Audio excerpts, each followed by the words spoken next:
그것도 그런 줄이 그렇지 안 그런 줄도 있다. 예, 안녕하세요. 2022년 8월 25일 샤인 포도 농가에 잠시 나왔습니다. 네, 오늘은 이 농가에 이제 몇 가지 제가 한번 짚어보도록 하고요.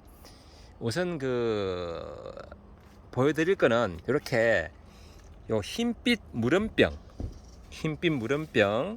요 부분에 대해서 말씀드려보도록 하겠습니다. 최근에 여기 질문이 좀 많은 내용들입니다. 왜냐하면 여기 이제 장마철 이렇게 비가 많이 오고 이제 후기 비대가 다 되고 이럴 때 여기 이제 이렇게 생기면서 특히 봉지 밑으로 봉지가 젖는다든지 이렇게 낙가되듯이 떨어집니다. 그러면 그 위에 이런 현상이 있다.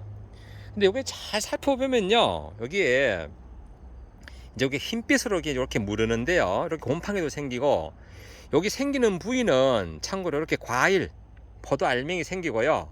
또 어디 생기는가 하면 요 과경이라 그러죠. 줄기, 과경, 지경, 요 과경에도 생깁니다. 보시면 이렇게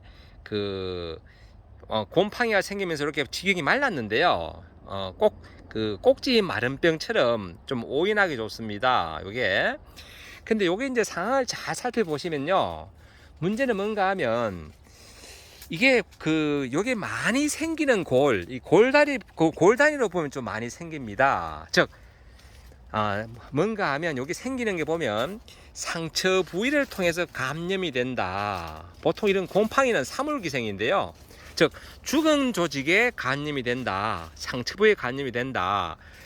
다른 말로 하다면 말씀드리면 이게 알속기, 젓가나 알속기를 하다가 살짝 건드린 것, 즉 그 당시에 기스가 나고 그 이후에 과가 성장하면서 요건 다행히 밑에 부분이 되니까 이렇게 다행인데요, 만약에 이게 이 가운데 부위가 이렇게 이런 증상이 나타나면 여기서 물이 흘러나오면서 그 당이 끈적끈적한 게 옆에 번지가 해서 결국 이 포도 전체를 못 쓰게 됩니다. 못 쓰게 된다. 그리고 생기는 부위는 이 포도 알맹이하고 이렇게 과경에도 생겨서 이렇게 곰팡이도 생기고 이렇게 빠지게 되는데요.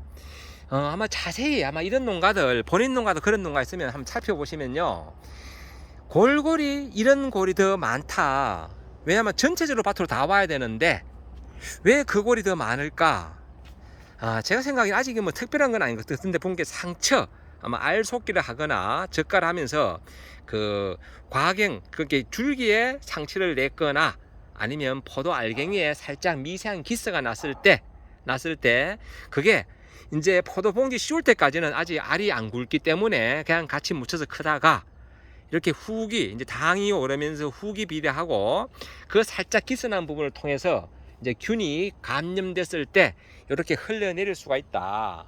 그래서 이런 거는요, 보시면 많지는 않습니다. 아마 이 밭이 한 800평 되고 올게 1년 차인데요, 대략 한 그래도 1년 차 치고는 많이 달았습니다. 약 한 4,900장 달았는데요, 우리 여기 경영하시는 분이 얼마나 꼼꼼하게 하시는지 보시면 진짜 지금 보시면 부추 하나 없습니다.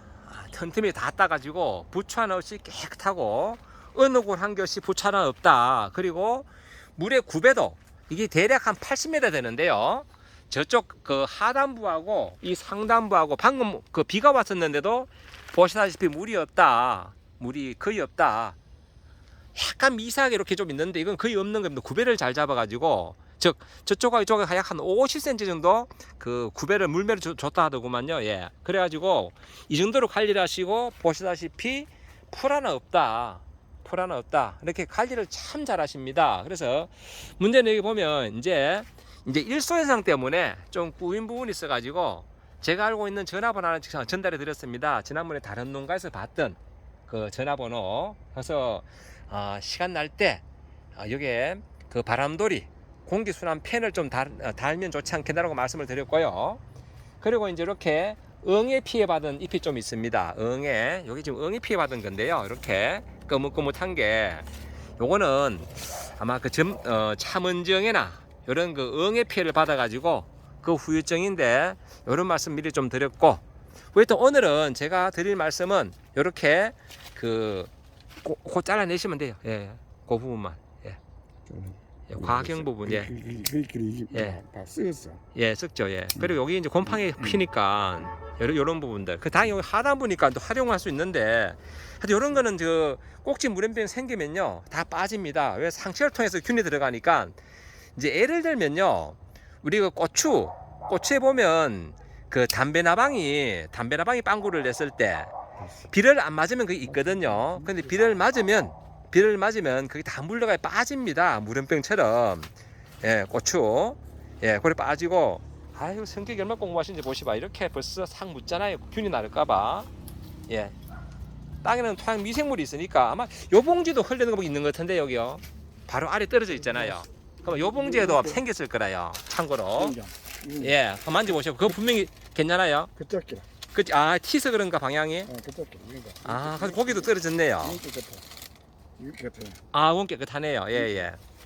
그래서 이게 이제 후기에 이제 비대하면서 그 상처 부위로 균이 들어가고, 특히 장마철에 이게 그 습기가 많다 보니까 이런 증상이 더 심할 수 있다. 하지만 이렇게 상처를 통해서 감염되는 거는요, 크게 걱정 안 하셔도 될 게, 대략 이게 한 800편 같으면요 많아봐도 50개 내외, 그리고 알속기 숙련도 따라 차이가 나는데, 요런 생기는 골은 아마도 좀 더 있을 수도 있습니다. 왜냐하면 알속기 하면서 그 알속기 가위로 살짝 건드리는 그런 경우가 아무래도 있을 수가 있어요. 그래서 이 알속기는 참 숙련도가 중요하다. 그리고 조심조심 빨리 하는 게 중요한 게 아니라 일단 상처가 안 나도록 알속기라는 것이 참 중요하다.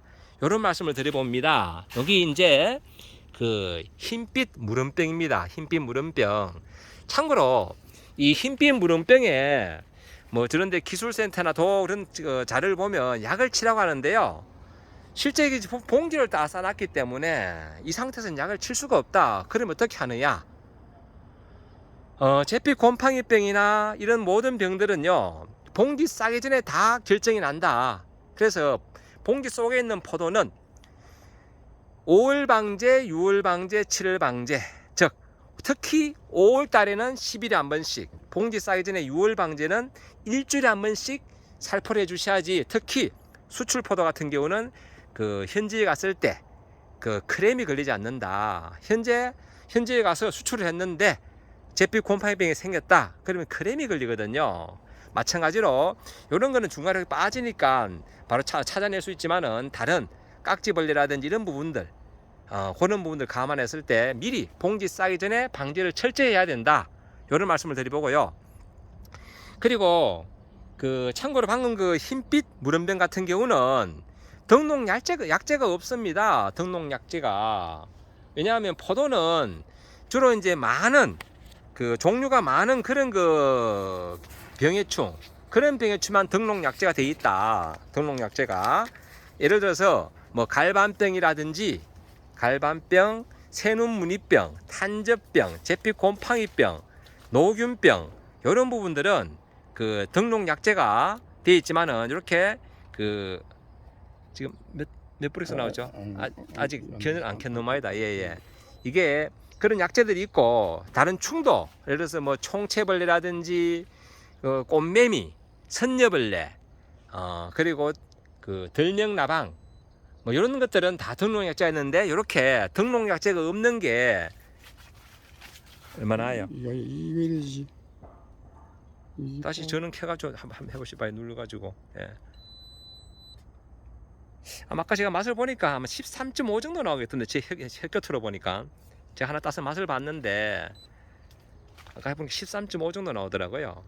제 입으로 봤을 때 이렇게 기계가 정확한데, 하여튼 이런 등록 약재가 있는데, 문제는 이런 그 흰빛 물음병이라든지, 그리고 또 우리가 아는 그 전문의 보자, 등록이 안 돼 있는 것들이 몇 가지가 있는데, 예를 들면 여기는 안 보이지만, 예를 들어서 저렇게 산간 지역이나 좀 습한 곳, 이런 곳에서 간혹 발견됩니다. 뭐냐면 거름 전문의병 이런 것들은 등록 약재가 없습니다. 즉 다른 그 병균에 그 뭐 다른 기본 살균제 이런 걸 감안해서 특히 5월 달에는 10일에 한 번씩, 6월 달에는 일주일에 한 번씩 방지를 미리 해 주셔야지 나중에 봉지를 씌운 상태에서 이러지도 못하고 저러지도 못하는 경우는 생기지 않는다, 이런 말씀을 드리고, 오늘은 뭐 전체적으로 봤을 때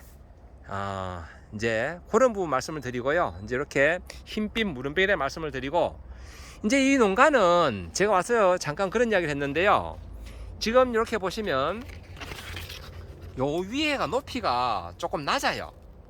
조금만 더 높였으면, 한 20점만 더 높였으면 하는 생각이 드는 게, 이게 지금 그 비가림이 요 부분이 낮다 보니까 뭐가 문제가 되는가 하면, 지금 이렇게 이제 그 잎을 13장을 빼가지고 쭉 뺐는데요. 마지막에 이렇게 처질 수밖에 없다. 왜? 이것을 만약에 이제 이렇게 요 각도대로 순차적으로 각을 잡아서 이 부분까지 다 올려주게 되면 이렇게 위에 닿게 됩니다. 그러면 이 가운데 있는 공기들이 옆으로 빠져나갈 곳이 없으니까 어떻게 되느냐? 잎이 더 많이 탄다. 그래서 차라리 그냥 그대로 놔두라 그랬습니다. 아까 다른 분이 오셔가지고 왜 이걸 안 올렸냐 묻는데, 저는 차라리 놔두는 게 낫겠다. 왜? 이 위쪽에 뭐 낮다. 여기 한 20점만 더 높였으면 참 좋았겠다, 이런 말씀을 드립니다. 왜냐면 이게 업자들한테 주고 했더니 이분들이 진짜 그냥 대충 자기들 하던 대로 그냥 하고 가시는 거라요.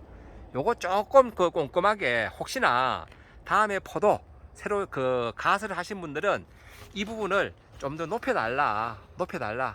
요게 10전 20전 더 올라가는 것과 안 올라가는 차이는 나중에 고온기 때, 특히 이제 자꾸 지구 온난화 되면서 엄청 뜨겁거든요. 이 부분이 일소현상이 생기고 안 생기고 이런 차이가 크니까 좀 올려줬으면 좋겠다. 20점만 더 올리면 사실은 여기 순차적으로 요게 조금 이 부분도 올라갈 수 있는데, 그런 부분이 조금 아쉽다. 왜냐면 여기 지금 10전을 더 올리고 싶어도 위에 닿거든요, 이렇게. 그렇기 때문에 지금 이렇게 그대로 놔두는 게 좋다라는 말씀을 드렸고요.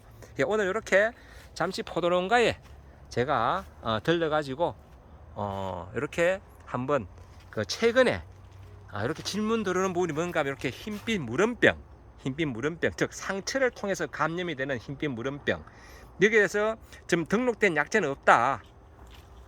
그리고 그런 부분들은 다른 살균제 등등 약제 감안해서 평상시에 그냥 치는 게 낫다. 왜냐하면 같은 진균이거든요.